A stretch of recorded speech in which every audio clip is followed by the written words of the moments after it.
ప్రియమైన దేవుని పిల్లలారా, ప్రపంచ భవిష్యత్తు అనే ఈ అంశం ప్రపంచ మేధావి వర్గానికి తెలియనిది. ప్రపంచ రాజ్యాది నేతలకు తెలియనిది. లోక జ్ఞానాన్ని అభ్యసించు లోకాధికారులకు తెలియనిది.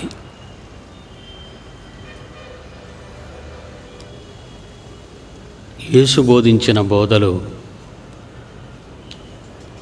ప్రకృతిని జనింప చేసినవే కాకుండా ప్రకృతిలోని మనిషిని జన్మింప చేసినవి, నడిపించినవి, జీవింపజేసినవి. ఏదో విదేశీ మతాలను తీసుకొచ్చి మాకు రుద్దుతున్నారు అనే భావన చాలామంది క్రైస్తవుల బోధనలో ప్రస్ఫుటంగా కనిపిస్తుంటాయి. మా యేసుని నమ్మండి, మా యేసుని నమ్మండి అన్న మాటే తప్ప ఎందుకు నమ్మాలో అన్న వాస్తవాలని చెప్పలేని స్థితి ఈరోజు క్రైస్తవుల మధ్య నెలకొంది. మహనీయుడు, మహానుభావుడు యేసుక్రీస్తు మీకు తెలుసు. ఈ ప్రపంచంలో అనేక అవార్డులు ఉన్నాయి. ఒక కబీర్ పురస్కార్ అవార్డు ఉంటుంది, ఆస్కార్ అవార్డు పురస్కారం ఒకటి ఉంటుంది, పద్మశ్రీ, పద్మభూషణ్, అర్జున్, భారతరత్న, ఇలా ఎన్నో అవార్డులు దేశాలలో స్వదేశంలో కూడా ఉన్నాయి. ఒక నోబెల్ బహుమతి. ఈ అవార్డులన్నీ కూడా అర్హత కలిగినటువంటి వాళ్లకు ప్రపంచం ప్రదానం చేస్తుందన్న వాస్తవమే తెలుసు. కానీ ఏ ఒక్కరూ తీసుకోలేనిది, ఒక్కరే తీసుకున్నది ఒకే అవార్డు ప్రపంచంలో ఉంది.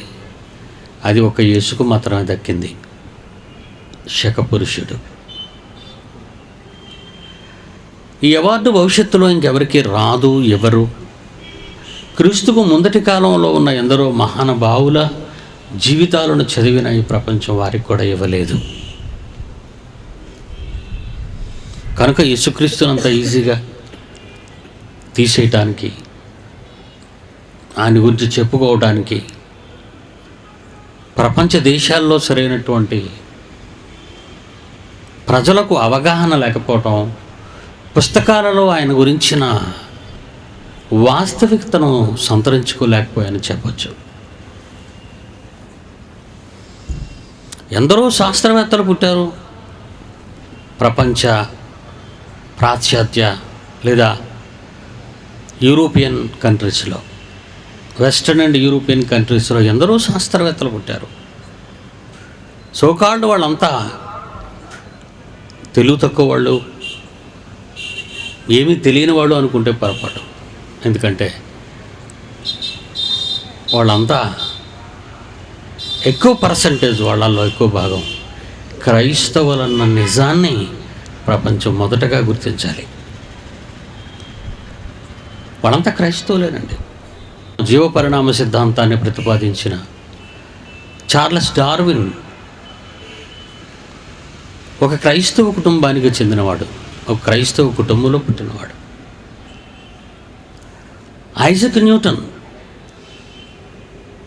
ఆ పేరులోనే ఉంది, ఒక క్రైస్తవ కుటుంబానికి చెందినవాడు.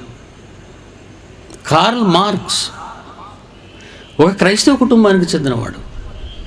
ఇలా మనం లిస్టు చెప్పుకుంటూ పోతే ఎందరో శాస్త్రవేత్తలు వాళ్ళ ప్రతిపాదించినటువంటి సిద్ధాంతాలు, సైన్స్ పరిశోధనలు ఈరోజు మన దేశంలో కూడా దిగుమతి చేయబడ్డాయి. దిగుమతే మన దేశంలో కాశ్మీర్ నుంచి కన్యాకుమారి వరకు ఎన్నో విశ్వవిద్యాలయాలు ఉన్నాయి. ఎందరో పట్టభద్రులయ్యారు. ఆ విశ్వవిద్యాలయాల్లో వాళ్ళు నేర్చుకున్నవి వెళ్ళవే. మన శాస్త్రవేత్తలు ఎక్కడో అక్కడక్కడ కనిపిస్తున్నారంతే.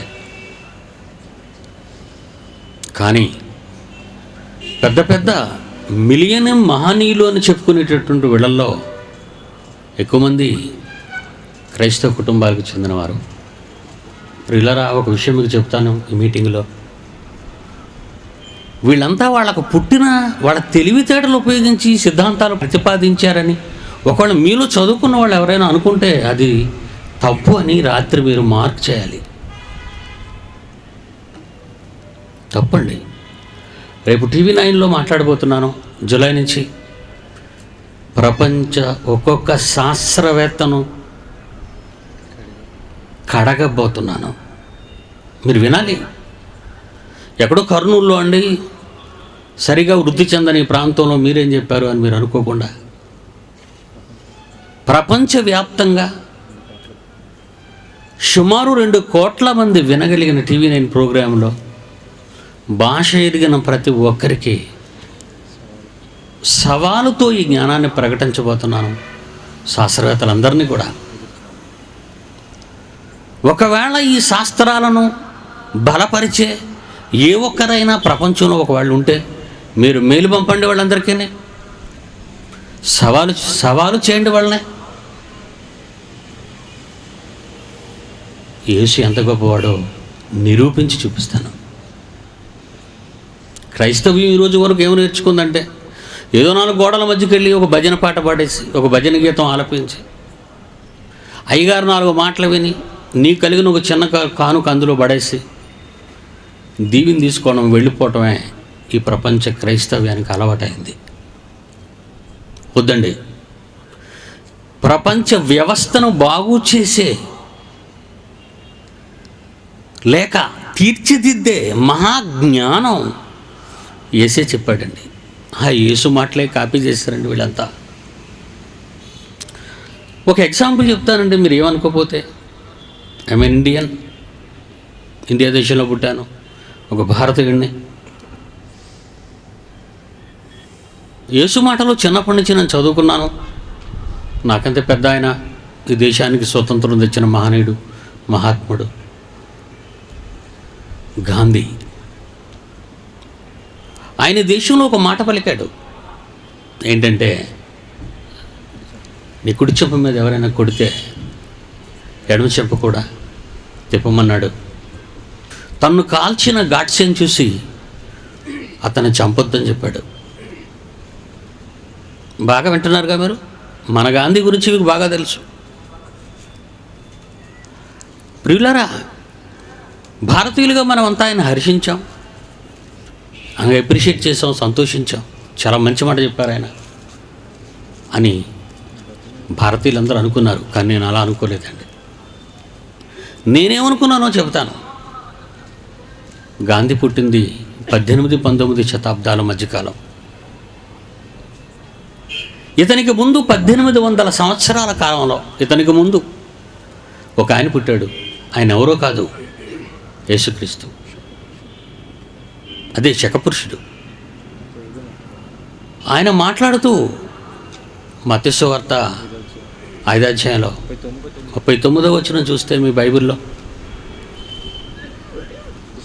మత్తయి సువార్త 5వ అధ్యాయం 39వ వచనం, నేను మీతో చెప్పున్నదేమనగా దుష్టుని ఎదిరించకండి, నిన్ను కుడి చెంప మీద ఎవరైనా కొడితే మీ ఎడమ చెంప కూడా తిప్పండి అన్నాడు.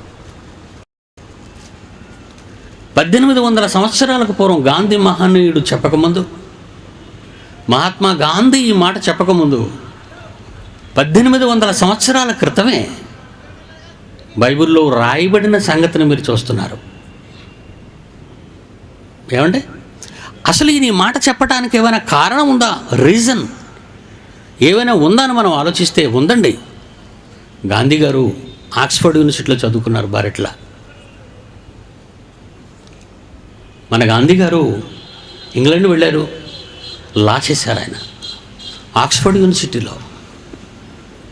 అక్కడ ఆయన బైబిల్ చదివారు. ఆ బైబిల్లో ఈ మాటలు ఆయన ఆకర్షించాయి. ఏమంటే మరో మాట చూద్దాం. బైబిల్లో యేసు ప్రభువుని సిలువేశారు. లోకాసువార్త 23, లోకాసువార్త 23 34 వచనం చూడండి. యేసు సిలువేయబడుతున్నాడు, చచ్చిపోతున్నాడు. ముళ్ళ కిరీటం పెట్టారు, కొరడా దెబ్బలు కొట్టారు, కాళ్ళు చేతులకు మేకులు వేశారు, రక్తం ధారలుగా కారిపోతుంది, చివరి రక్తం బొట్టు వచ్చేస్తుంది, తర్వాత నీళ్లు కూడా వచ్చాయి. ఆయన చనిపోతే ఒక మాట అన్నాడండి, తండ్రి వీరేం చేస్తున్నారు, వీరు ఎరుగురు కనుక వీరిని క్షమించయ్యా ప్లీజ్ అన్నాడు యేసుక్రీస్తు. నన్ను చంపుతున్న వాళ్ళని ఏం చేయొద్దు, క్షమించు అని ఆయన అన్న మాట మరలా 1800 సంవత్సరాల తరువాత గాంధీ నోట మనం విన్నాం. అర్థమవుతుందా మీకు? 1800 సంవత్సరాల క్రితమే, గాంధీ పుట్టక ముందు 1800 సంవత్సరాల క్రితమే ఈ మాట బైబిల్లో యేసు చెప్పిన మాట. 2 మాటల్లోనూ ఆలోచించారా? మన దేశంలో పుట్టిన గాంధీ గారిని నేను నిలబెట్టాను. ఇప్పుడు మీ మధ్య ప్రపంచంలో పుట్టిన ఏ శాస్త్రవేత్తనైనా నిలబెడతాను టీవీ 9లో. అది వాళ్ళ జ్ఞానం కాదండి, అది వాళ్ళ జ్ఞానం కాదది. కాపీ చేశారు, కాపీ. ఎక్కడి నుంచి కాపీ చేశారు అనుకుంటున్నారా ఈ శాస్త్రవేత్తలంతా? బైబిల్ నుండండి. బైబిల్లో అంత మహాజ్ఞానం ఉందండి. ఇంతవరకు నిరూపించే మగాడు పుడితే కదా. ఇంతవరకు ఈ బైబిల్లో ఉన్నది మహాజ్ఞానం అని నిరూపించే మీస ఉన్న మగాడు పుట్టలేదండి. అందుకే బైబిల్ మరుగున పడిందండి. ఆయన మాటలు మరుగున పడ్డాయి. యేసు పలికిన మాటలు మహావాస్తవాలని ఏ శాస్త్రవేత్త నేను బైబిల్లో చూసి రాశాను అన్నాడండి? Sir Isaac Newton. ఒక ఎగ్జాంపుల్ ఇప్పుడు ఈరోజు మిమ్మల్ని ఆనందపరచడానికి చెప్తానండి. సర్ అన్నారు. ఎందుకు ఆయన సర్ అంటున్నారు? మహాజ్ఞానం నేర్పడనుకుంది ప్రపంచం, అమాయక ప్రపంచం. పాపం యాపల చెట్టు కింద పడుకున్నాడు, ఏదో చెట్టు కింద పడుకున్నాడు అనుకుందాంలండి. అదే కదా నేర్చుకున్నారు మీ పాఠ్య పుస్తకాల్లో. పండు పడిందటి కిందను తెగిపోయి, యాపిల్ పండు ఎందుకు పడిందబ్బా అని ఆలోచించాడట. భూమికి ఆకర్షణ శక్తి ఉన్నది, ద పవర్ ఆఫ్ గ్రావిటీ అన్నాడు. భూమికి ఆకర్షణ ఉన్నది, ప్రకృతిలో ఆకర్షణ ఉన్నది అనే పదాలు ప్రయోగించాడండి. కానీ చిన్నప్పటి నుంచి బైబిల్ నేర్చుకున్నాడు కదండి. అమ్మా నాన్న చెప్పకుండా ఉంటారండి. బైబిల్ చూపించమంటారా? ఐజాక్ న్యూటన్ ఎప్పుడు పుట్టాడండి? నిన్నగాక మొన్న పుట్టాడు. కానీ బైబిల్లో ఏముందో ఒక్కసారి మీ బైబిల్ విప్పి చూడండి. యోహాను సువార్త, న్యూటన్ రాసింది కాదు ఇది, యోహాను సువార్త. వాడి బాబు పుట్టక ముందు కొన్ని 100 సంవత్సరాల క్రితమే యేసు చెప్పిన మాట. ఐజాక్ అంటే ఎవరన్నా? ఇస్సాక్ అండి, అబ్రహాం గారి కొడుకు. మళ్ళీ ఎలాంటి పేరు పెట్టుకున్నాడో చూడండి. యోహాను సువార్త 12వ అధ్యాయం 32వ వచనం చూడండి. నేను భూమి మీద నుండి పైకెత్తబడతాను, అందరినీ నా దగ్గరకు ఆకర్షించుకొందును. ఆకర్షణ, ఆకర్షణ, ఆకర్షణ, గ్రావిటీ, గ్రావిటీ, గ్రావిటీ, గ్రావిటీ. వ్యక్తుల మధ్య ఆకర్షణ, శక్తుల మధ్య ఆకర్షణ. న్యూటన్ దా ఇది? ఎవడండి చెప్పాడు న్యూటన్ దని? బైబిల్ తెలియని వాడు ఈ ప్రపంచంలో ఎవడైనా కారు కోత కోస్తాడు, అది న్యూటన్స్ లా అని. But it is not a Newton's law, Jesus law. It is a Jesus law. ఇలాంటి ఆకర్షణ అనే పదాలు కుప్పలు కుప్పలుగా బైబిల్ నుంచి మీకు చూపించగలను. కాపీ చేశారండి వీళ్ళంతా. 6వ అధ్యాయం యోహాను సువార్త 43వ వచనం. నన్ను పంపిన తండ్రి. యోహాను సువార్త 6వ అధ్యాయము 43 నన్ను పంపిన తండ్రి వానిని ఆకర్షించితేనే కానీ ఎవడును నా యొద్దకు రాడు. ఆకర్షణ, శక్తుల మధ్య ఆకర్షణ ఉండొచ్చేమో కానీ వ్యక్తుల మధ్య ఆకర్షణ చాలా కష్టమండి. కష్టమైన ఆకర్షణను చెప్పిన ఆయనను విడిచింది శాస్త్ర ప్రపంచం, న్యూటన్స్ థియరీని నమ్మిన ప్రపంచం. కానీ ఇలా ప్రతి శాస్త్రవేత్త బైబిల్ నుండి కాపీ చేసి వాళ్ళు సంపాదించిన ఎసెన్స్తో ఒక థియరీని తయారు చేసి ఇది నాది అని ప్రపంచానికి చాటుకున్నారండి. ఒక కార్ల్ మార్క్స్ సిద్ధాంతాన్ని, ఒక న్యూటన్ సిద్ధాంతాన్ని, ఒక కొపర్నికస్ సిద్ధాంతాన్ని, ఒక గెలీలియో సిద్ధాంతాన్ని, ఒక ఐన్స్టీన్ సిద్ధాంతాన్ని, ప్రపంచంలో ఉన్న ఈ సిద్ధాంతాలన్నీ బైబిల్ నుండి పుట్టినవని, బైబిల్ నుండి వచ్చినవన్న సంగతి వాళ్ళు ప్రపంచానికి చెప్పకపోవటమే వాళ్ళు చేసిన తప్పు. వాళ్ళే చెప్పుంటే దేవుడంటే ఏంటో ఈ సమాజానికి తెలుసుండేదండి. దేవుడంటే భయం ఉండేదండి వీళ్ళకి. అవసరాలకు కూడా దేవుణ్ణి నమ్ముకొని, అవసరాలకు కూడా దేవుణ్ణి వాడుకునే దుస్థితికి ఈరోజు ఈ సమాజం రాదండి. వాడు చేసే ఘోరాలు నేరాలకు దేవుడికి కొన్ని లక్షలు ఇచ్చి తప్పించుకుందాం అనుకుంటున్నాడండి మనిషి. ఈరోజు దేవుడు ఏమైనా లంచకుండా? ఈరోజు మనం సంఘాలను చూడండి, సమాజాన్ని చూడండి, దేవునికి ఎన్నో వేలు లక్షల కోట్ల రూపాయలను ఊరకే ఇస్తున్నారని మీరు అనుకుంటున్నారా? కాదండి.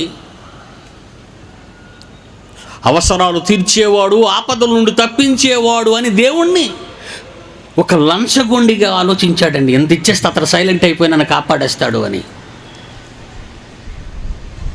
అంటే ఎంత చీప్ అయిపోయాడు మానవ హృదయాల్లో దేవుడు. దేవుని భయం లేక కదండి.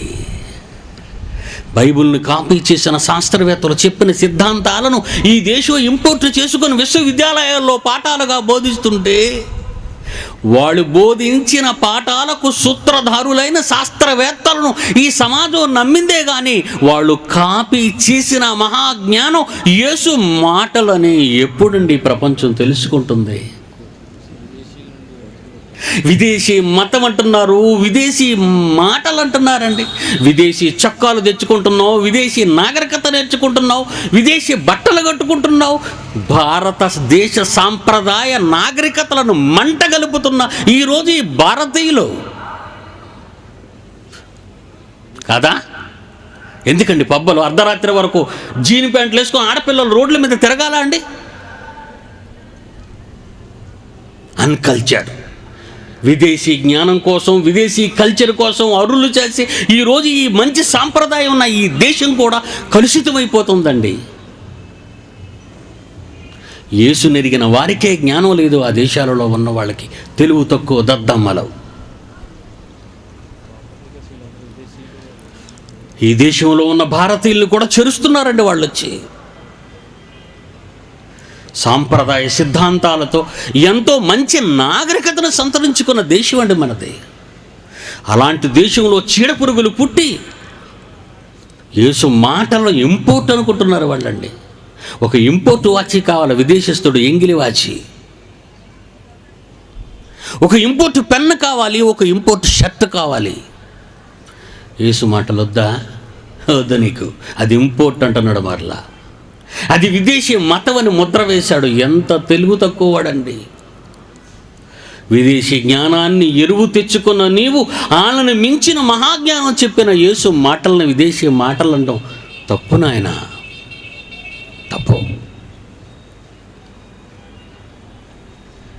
ప్రపంచ భవిష్యత్తు, ప్రపంచ శాస్త్ర ప్రపంచానికి తెలియని మాట ఒకటి బైబిల్లో ఉంది. చూడండి, రోమపత్రిక 8వ అధ్యాయం. రోమాపత్రిక 8వ అధ్యాయం 22వ వచనం చూడండి ప్రియులారా. రోమపత్రిక 8వ అధ్యాయము 22. సృష్టి, యూనివర్స్, విశ్వం, ప్రకృతి, పంచభూతాలు ఏమంటారు మీ ఇష్టం. సృష్టి ప్రపంచం, ప్రకృతి, పంచభూతాలు, విశ్వం, సృష్టి యావత్తు ఇది వరకు ఏకగ్రీవముగా మూలుగుచున్నదటండి. సృష్టికి మూలుగేటండి. నీకు నాకు మూలుగంటే నమ్ముతారు ఎవరైనా? ఒక రోగిష్ఠుడు మంచం మీద మూలుగుతున్నాడంటే అర్థం. ఒక భగ్న ప్రేమికుడు చెట్టు కింద మూలుగుతున్నాడంటే అర్థం. ఒక ఆస్తి నాశనం అయిపోయిన వాడు మంచం పట్టాడు అంటే అర్థం.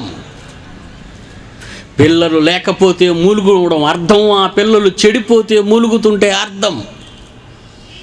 వీటికి అర్థాలు చెప్పిన ఈ ప్రపంచానికి తెలియని మరొక అర్థం, తెలియని మాట ఏంటో తెలుసా? సృష్టి యావత్తు ఇది వరకు, ఈ వేళ నుంచి కాదు, దానికి పెయిన్ స్టార్ట్ అయ్యి ఈ ప్రసవ వేదన, ఈ నొప్పులు ఈరోజు ప్రారంభమైనవి కావు. సృష్టికి ఇది వరకు ఏకగ్రీవంగా మూలుగుచ్చు ప్రసవ వేదన పడుచున్నదని ఎరుగుదుము. ఎవరో క్రైస్తవులు, మిగిలిన వాళ్ళకి తెలియదుగా. మనకైనా ఏం తెలిసింది? మనకెవరు చెప్పారులేండి ఇవి మనకి ఇవి ఎక్కడైనా బోధించారు. యేసుప్రభు నమ్ముకమ్మ, నీ రోగం పోద్ది. యేసుప్రభు నమ్ముకమ్మ, పెద్ద ఇల్లు కట్టేస్తావు నువ్వు. యేసుప్రభు నమ్ముకోమ్మ, నువ్వు కంప్యూటర్ ఇంజనీర్ అయిపోతావు. ఏ ఇంట్లోకి వెళ్ళండి, ఏమయ్యా ఏం చేస్తున్నారా అని పిల్లల్ని అందరిని అడుగుతానండి. వీడు కంప్యూటర్ ఇంజనీర్ అండి, వాడు కంప్యూటర్ ఇంజనీర్ అండి, వాడు తలక మార్చిన ఇంజనీర్ అండి, వీడు తలక మార్చిన ఇంజనీర్. అందరూ ఇంజనీర్లేనండి. అందరూ ఇంజనీర్లే. ఇంజనీర్లా?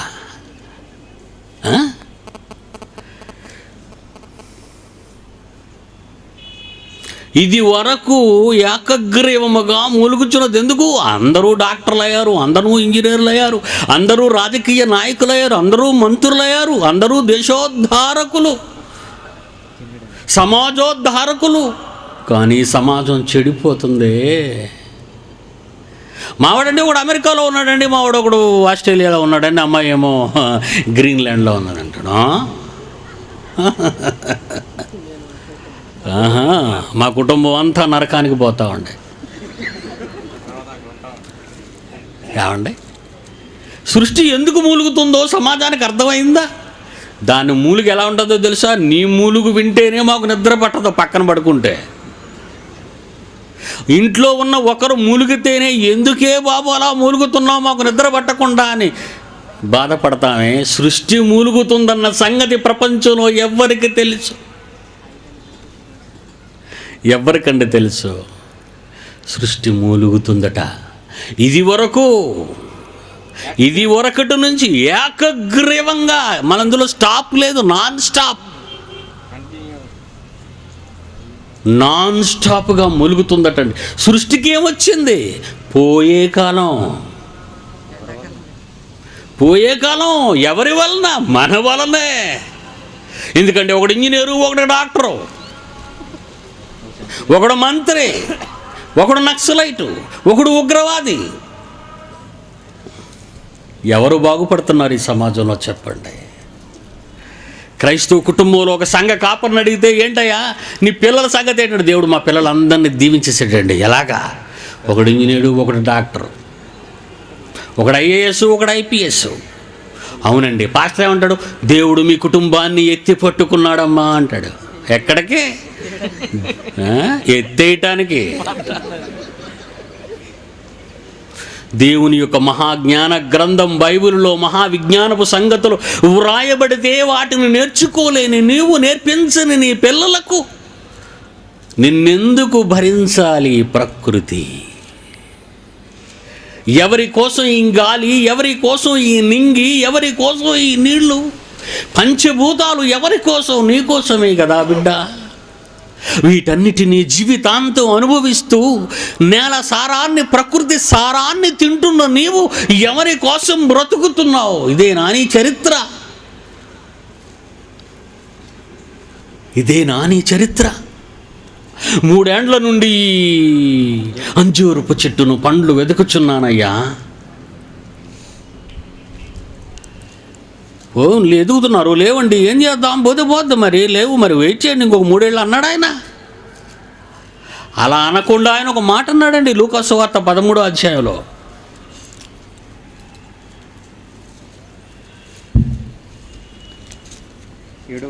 ఏడవచనం, ఇదిగో 3 ఏండ్ల నుండి ఈ అంజూరపు చెట్టున పండ్ల వెదకుచున్నాను, కానేమి దొరకలేదు. దీన్ని నరికే. ఎందుకు నరికేయమంటున్నానంటే, అది ఉన్న ఆ స్థలంలో వేళ్ళు కిందకు తన్నుకొని వెళ్ళి నేల సారాన్నంతా దిగమింగుతుంది. దీని వలన ఈ భూమి ఎలా వ్యర్థమైపోవలే బిడ్డా. ఎందుకు సారాన్ని లాగుతుంది? నేల సారాన్ని తింటుంది. గాలి సారాన్ని, నింగి సారాన్ని, నేల సారాన్ని, అగ్ని సారాన్ని నువ్వెందుకు తీసుకుంటున్నావు? ప్రకృతి సారాన్ని అనుభవిస్తున్న నీవు ఎవరి కొరకు బ్రతుకుతున్నావు? సృష్టి మిగులు ఆశ. దేవుని కుమారులు కావాలని సృష్టి 1000 కళ్ళతో ఎదురు చూస్తుంటే కనబడేది దేవుని పిల్లలు కాదండి, దాని సారాన్ని అనుభవిస్తూ దోచుకు తింటున్న దోపిడి దొంగలు. చూడండి రోమపత్రిక 8వ అధ్యాయం 19వ వచనం. రోమపత్రిక 8వ అధ్యాయం 19వ వచనం. దేవుని కుమారుల ప్రత్యక్షత కొరకు సృష్టి ప్రకృతి మిగులు ఆశతో తేరు చూస్తే భవిష్యత్తులో ఏం కనబడుతుందంటే దానికి ఒక్కడు కనిపించటం లేదు. అందరూ మినిస్టర్లే, అందరూ డాక్టర్లే, అందరూ ఐఏఎస్లే, అందరూ ఐపీఎస్లే, అందరూ ఎమ్మెల్యేలే, అందరూ ఎంపీలే, అందరూ క్యాబినెట్ మినిస్టర్లే. ఎవరున్నారు ఈ ప్రపంచాన్ని బాగు చేసేది? ఎవరున్నారు ఈ ప్రపంచాన్ని బాగు చేసేది? ఎవరు లేరు. ఎందుకు ఈ నేల సారం ఇవ్వాలి? ఎందుకు ఈ గాలి సారం వాళ్ళకి ఇవ్వాలి? ఎందుకు ఈ వెలుగు సారం వాళ్ళకి ఇవ్వాలి? ఎందుకు ఇవ్వాలి ఈ సారాలన్నీ వీళ్ళకి?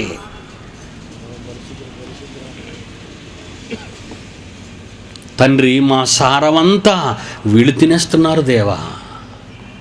నీ పిల్లలు కాకుండా, నీ పిల్లలుగా బ్రతకకుండా వీళ్ళంతా, ఈ 1 కోట్ల మంది మనుష్యులు మా సారాన్ని దోచుకు తింటున్నారయ్యా. సృష్టి ఇది వరకు ఏకగ్రీవంగా మూలుగుచున్నది, ప్రసవ వేదన పడుచున్నది. ఇదండి ప్రపంచపు దుస్థితి, ప్రకృతి దుస్థితి. 3వ అధ్యాయం 2వ పేతురు. మీకు తెలిసిన మాట 2 పేతురు 3వ అధ్యాయం 7వ వచనం. అయితే ఇప్పుడున్న మీరు చూస్తున్న ఈ ఆకాశం, ఈ మీరు అనుభవిస్తున్న ఈ నేల, భక్తి లేని వారికి ప్రతిదండన చేయబోతున్నాను, నేను నాశనము చేయబోతున్నాను. అంతవరకు ఈ రోజు అనుభవిస్తున్న ఈ ప్రకృతి అగ్ని కొరకు నిలువ చేయబడినది. జడ్జిమెంట్ డెడ్ లైన్ గీశాడండి ప్రకృతికి. ప్రపంచ భవిష్యత్తు ఆయన రాసిన జడ్జిమెంటు, ఆయన రాసిన మరణ శాసనం, దేవుడు రాసిన ముగింపు, ప్రకృతికి రాసిన ముగింపు. అగ్ని కొరకు మంటలమయం కాబోతుంది ప్రకృతి. ఎందుకంటారు? ఎందుక ఏల నీ వలన ఈ నేల వ్యర్థమైపోవలే. నేను పిల్లల్ని కన్నాను నా కోసం, నేను పిల్లల్ని కన్నాను నా ఇష్టాన్ని నెరవేర్చటం కోసం. కానీ వాడు బ్రతుకుతున్నది ఎవరి కోసం? చదువు కోసమా? ప్రియురాలి కోసమా? తల్లిదండ్రుల కోసమా? తమ్ముళ్ళ కోసమా? చెల్లెళ్ళ కోసమా? ఎవరు నా తల్లి, ఎవరు నా సోదరి, ఎవరు నా సోదరి మణి అన్న యేసు మాట గుర్తు రాలేదా? ఎవరు నా తల్లి, ఎవరు నా చెల్లి? నా తండ్రి ఇష్టాన్ని నెరవేర్చుటకు ఇదిగో నా చుట్టూ కూర్చున్న వీరే నా తల్లి, నా సోదరులు అన్నాడు ఆయన. నీవు భూమి మీద పుట్టినందుకు నీ తల్లిదండ్రులను సుఖపెట్టడానికి కాదు బిడ్డ. నువ్వు భూమి మీద పుట్టినందుకు నీ అన్నదమ్ములను సుఖపెట్టడానికి కాదు బిడ్డ. నువ్వు సుఖపడడానికి కాదు బిడ్డ. జన్మనిచ్చి ప్రకృతినిచ్చి నీవు పుట్టక ముందు ప్రకృతిలో నీకు అవసరమైంది పెట్టాడే కన్న తండ్రి నీ దేవుడు. అతని ఇష్టాన్ని నెరవేర్చావా? నీ చరిత్ర నీకు తెలుసా? నీ పుట్టుక చరిత్ర నీకు తెలుసు. నీ బ్రతుకు చరిత్ర నీకు తెలుసు. యేసన్న మాట ఈ రాత్రి జ్ఞాపకం చేసుకుందాం. యోహాను సువార్త 17. యోహాను సువార్త 17వ అధ్యాయము 4 వచనాలు చూడండి. యోహాను సువార్త 17వ అధ్యాయము 4-5 వచనాలు. చేయుటకు నీవు నాకిచ్చిన పని భూమి మీద తండ్రి చేయుటకు నీవు నాకిచ్చిన పని భూమి మీద సంపూర్ణముగా నెరవేర్చాను, నిన్ను మహిమపరిచాను. అందుకేనయ్యా జన్మనిచ్చాడు. రేపు చచ్చిపోదాం గనక ఇవాళ తిందాం త్రాగుదాం అంటావా? ఈరోజు ఈ టెక్నాలజీ డెవలప్ అయిన తర్వాత అందరికీ 30,000 నుంచి 50,000 జీతం వరకు తక్కువ లేదండి. ఈ టెక్నాలజీ నేర్చుకున్న వాళ్ళకి 50,000 నుంచి 30,000 వరకు డబ్బు అండి. ఏం చేయాలో తెలియటం లేదు వాళ్ళకి. ఆడేనండి పబ్బలకి వెళ్ళేవాళ్ళంతా.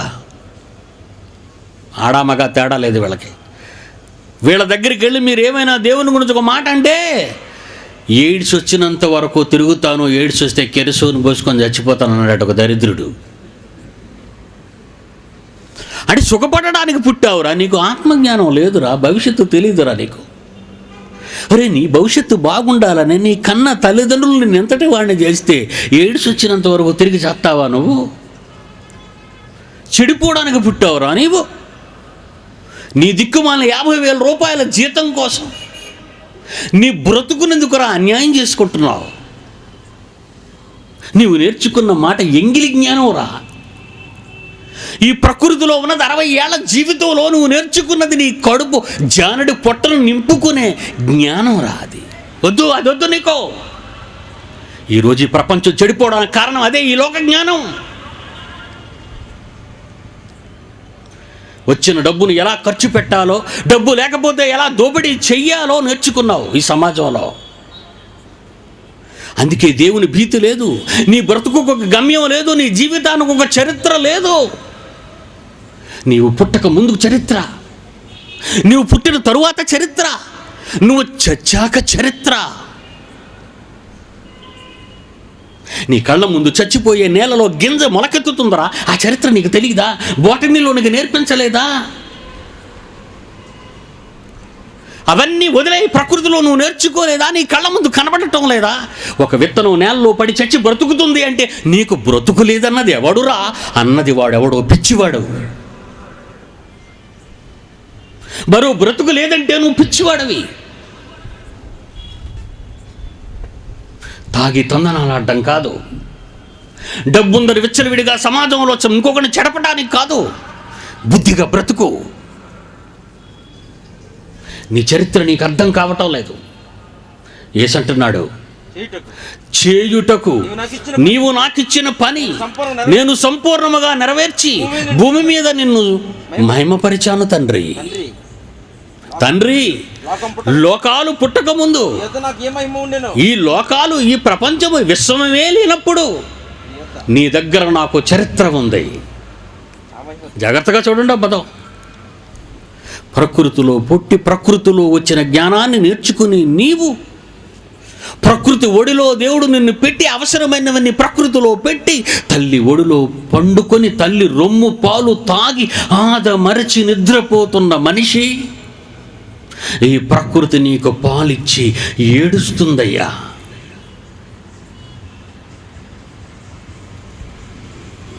ఈ ప్రకృతి ఒడిలో కూర్చున్న నీవు లోకం పుట్టక ముందే దేవుని యొద్ద నీకున్న మహిమను జ్ఞాపకం చేసుకో. ప్రకృతిలో పుట్టిన తరువాత ఉన్నదే ఈ చిన్న మానవ జీవిత కాలమే బ్రతుకు అనుకుంటే నీకు పిచ్చి పట్టింది. నీ చరిత్ర నీకు అర్థం కావటం లేదు. నీ చరిత్ర నీకు అర్థం కాలేదు కనుక నువ్వు చూడాలి. మీరు చూడాలి. Lights off.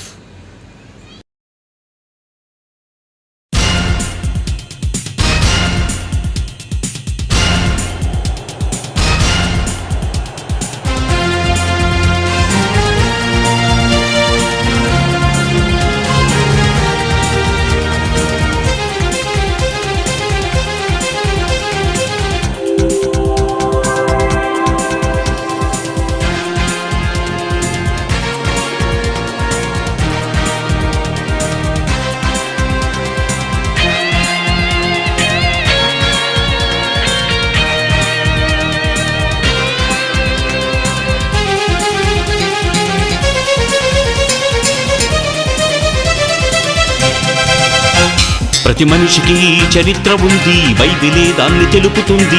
మనుషులందరిది మరో లోకమంది. ప్రతి మనిషికి చరిత్ర ఉంది, బైబిలే దాన్ని తెలుపుతుంది. మనుషులందరిది మరో లోకమంది.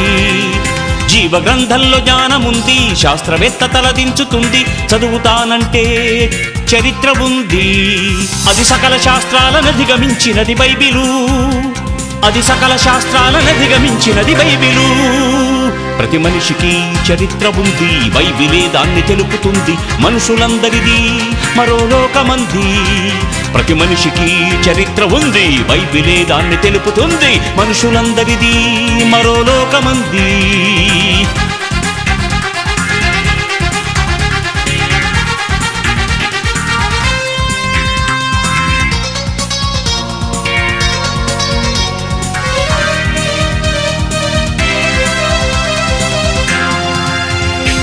జీవశాస్త్రమే ఎరుగని జీవిత చరిత్ర, జీవ గ్రంథమే చెప్పిన మనిషి చరిత్ర.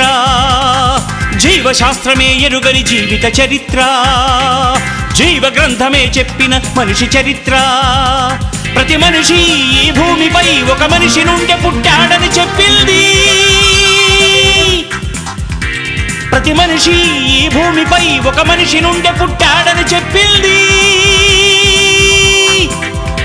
నరుడు మృగము నుండి రాలేదని, మృగము రక్తమెక్కించలేరని. నరుడు మృగము నుండి రాలేదని, మృగము రక్తమెక్కించలేరని జీవశాస్త్రాన్ని సవాలు చేసి నిలదీస్తుంది జీవ గ్రంథమే.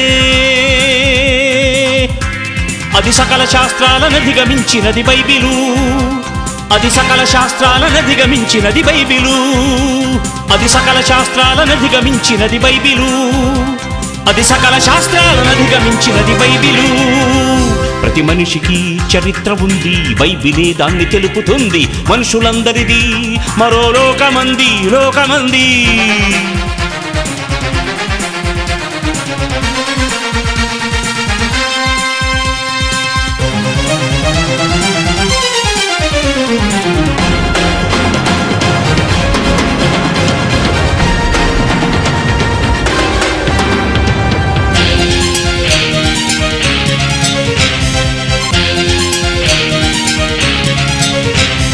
ఆది యందు దేవునిలో మనమే ఉన్నవారం, ఆదాములోకి దేవుని నుండి వచ్చిన వారం. ఆది యందు దేవునిలో మనమే ఉన్నవారం, ఆదాములోకి దేవుని నుండి వచ్చిన వారం. ప్రతి తండ్రి గర్భాన్ని దాటుకుంటూ తల్లిలో నుండి బయటికి వచ్చిన వారం. ప్రతి తండ్రి గర్భాన్ని దాటుకుంటూ తల్లిలో నుండి బయటికి వచ్చిన వారం. ప్రతి మనిషికి ఉన్నది చరిత్ర, తెలుసుకో ఇది నీ గత చరిత్ర. ప్రతి మనిషికి ఉన్నది చరిత్ర, తెలుసుకో ఇది నీ గత చరిత్ర. మానవ శాస్త్రం పుట్టక ముందే మానవులందరి మూలం తెలిపెను బైబిలు. అది సకల శాస్త్రాలను అధిగమించినది బైబిలు. అది సకల శాస్త్రాలను అధిగమించినది బైబిలు. అది సకల శాస్త్రాలను అధిగమించినది బైబిలు. అది సకల శాస్త్రాలను అధిగమించినది బైబిలు. ప్రతి మనిషికి చరిత్ర ఉంది, బైబిలే దాన్ని తెలుపుతుంది. మనుషులందరిది మరో లోకమంది. ప్రతి మనిషికి చరిత్ర ఉంది, బైబిలే దాన్ని తెలుపుతుంది. మనుషులందరిది మరో లోకమంది. జీవ గ్రంథంలో జ్ఞానముంది, శాస్త్రవేత్త తలదించుతుంది. చదువుతానంటే చరిత్ర ఉంది, అది సకల శాస్త్రాలను అధిగమించినది బైబిలు. అది సకల శాస్త్రాలను అధిగమించినది బైబిలు. ప్రతి మనిషికి చరిత్ర ఉంది, బైబిలే దాన్ని తెలుపుతుంది. మనుషులందరిది మరో లోకమంది. ప్రతి మనిషికి చరిత్ర ఉంది, బైబిలే దాన్ని తెలుపుతుంది. మనుషులందరిది మరో లోకమంది.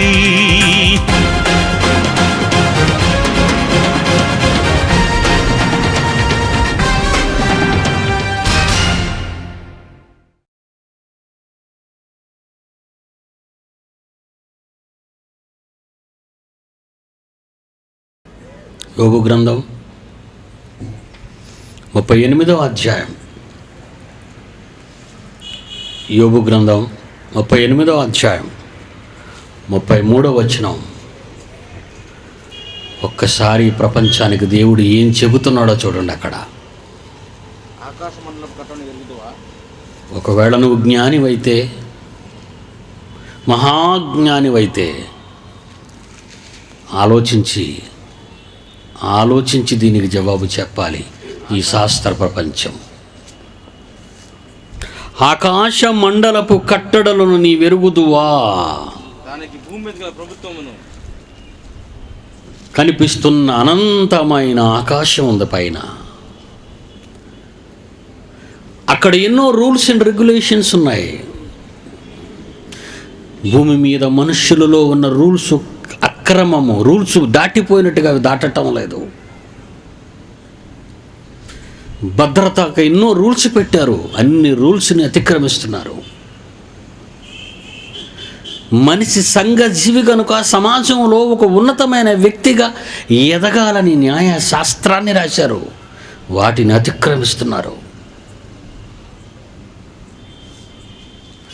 ఎన్నో నియమాలు, ఎన్నో నిబంధనలు ఈరోజు మానవాళి మధ్య అనేక దేశాలు రాసుకున్నాయి. వాటన్నిటినీ అతిక్రమిస్తుంది నరజాతి. అతిక్రమిస్తున్న మానవుడు అడుగుతున్న ప్రశ్న, అతిక్రమిస్తున్న మానవుని నిలదీసి దేవుడు అడుగుతున్న ప్రశ్న, ఆకాశ మండలపు కట్టడలను నీ వెరుగుదువా? కోటాను కోట్ల నక్షత్రాలు అనంతమైన విశ్వంలో అనంతమైన వేగంతో పరుగులెడుతున్నాయి అంటే, ఎందుకు పరుగులెడుతున్నాయో అంత వేగమాటికి అంత అవసరమా అని నువ్వు అనుకుంటున్నావు కదా.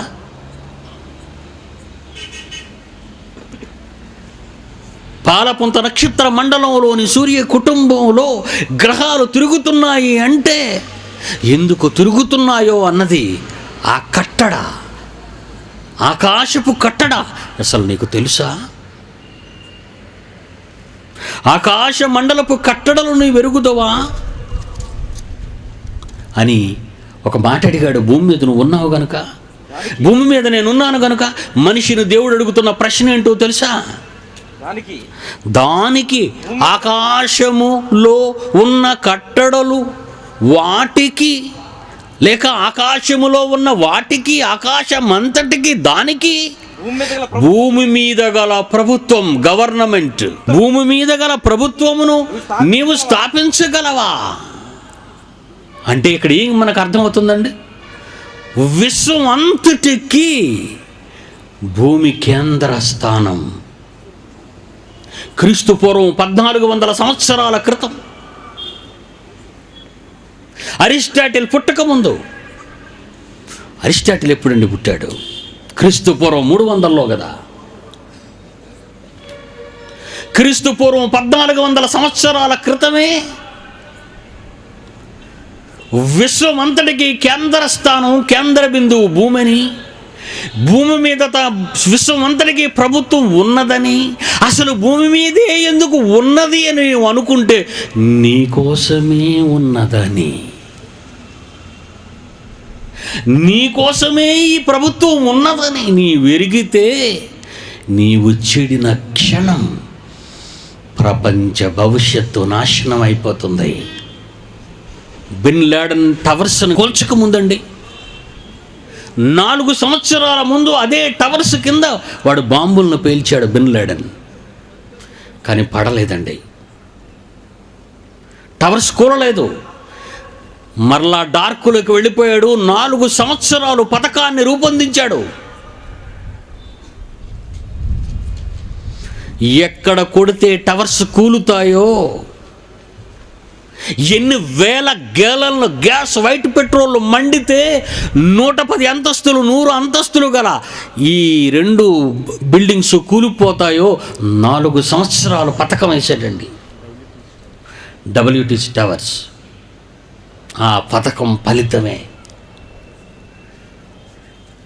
2 భవనాలలోనికి ప్రవేశించిన విమానాలు రెండింటినీ మీరు చూడండి, ప్రతి పాటలో మేము చూపిస్తున్నాం క్లిప్పింగ్స్లో. కరెక్ట్గా సెంటర్లోకి పంపించాడు. విమానం బయటకు వచ్చేలేదండి. మరలా అలా విమానం బయటికి వెనక మిగిలిపోలేదండి. 500 కిలోమీటర్ల వేగంతో ప్రవేశించిన 2 విమానాల వలన ట్విన్ టవర్స్ 2 నేల కూలిపోయి కొద్ది నిమిషాల్లోనే. అక్కడుందన్నమాట దీని పట్టు. అది బిన్ లాడెన్కి తెలిసిన పట్టు. దేవుని పిల్లలారా, విశ్వానికి పట్టెక్కడుందో తెలుసా? ఇదిగో ఇప్పుడే చదివారు మీరు. మరలా వినండి ఆ మాట. ఆకాశములు కట్టడలు నీ వెరుగుదువా, దానికి భూమి మీద గల ప్రభుత్వము, దానికి భూమి మీద గల ప్రభుత్వము. మాయలు పకీరు ప్రాణం అట చిలుకలో ఉందని చిన్నప్పుడు కదండి, అది 7 సముద్రాలు దాటాలటండి. ఆ 7 సముద్రాలు దాటిన తర్వాత అక్కడ ఒక రకాసు లోయ, లోయలో ఒక కొండ, ఆ కొండలో ఒక గుహ, ఆ గుహలో ఎన్నో దెయ్యాలు. వీటన్నిటిని దాటేదెప్పుడు, లోనకి వెళ్ళేదెప్పుడు, పంజరంలో చిలకన పట్టుకునేదెప్పుడు? అది చిన్ననాటి నేను విన్న కథ. ఈరోజు యథార్థ గాథ. అనంత ఆకాశంలో, అనంతమైన విశ్వంలో, కోటాను కోట్ల నక్షత్రాల వలయాలలో,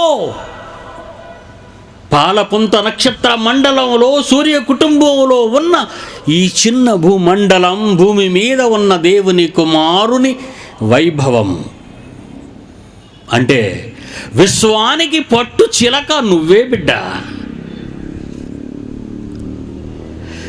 భూమి మీద ఉన్నది విశ్వానికి ప్రభుత్వం.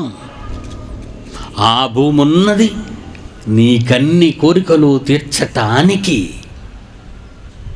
ఆ సారాన్ని అనుభవిస్తున్న నువ్వే దేవునికి కాకుండా పోతే, మీరే నిస్సారమైతే, ప్రకృతి చక్రం పగిలిపోతుంది, మండిపోతుంది. ఇది ప్రపంచ శాస్త్రానికి తెలియని నిజం. దేవుడు చెప్పిన నగ్న సత్యం. ఈ భవిష్యత్తు ఎలా చెప్పాలి ప్రపంచానికి చెప్పండి? ఏ పాఠ్య పుస్తకాల్లో ఎవరు రాశారు చెప్పండి? ఏ పాఠశాలలో ఏ టీచర్ బోధిస్తుంది చెప్పండి? మనిషి చెడిన నాడు ప్రకృతి భస్మమవక తప్పదు.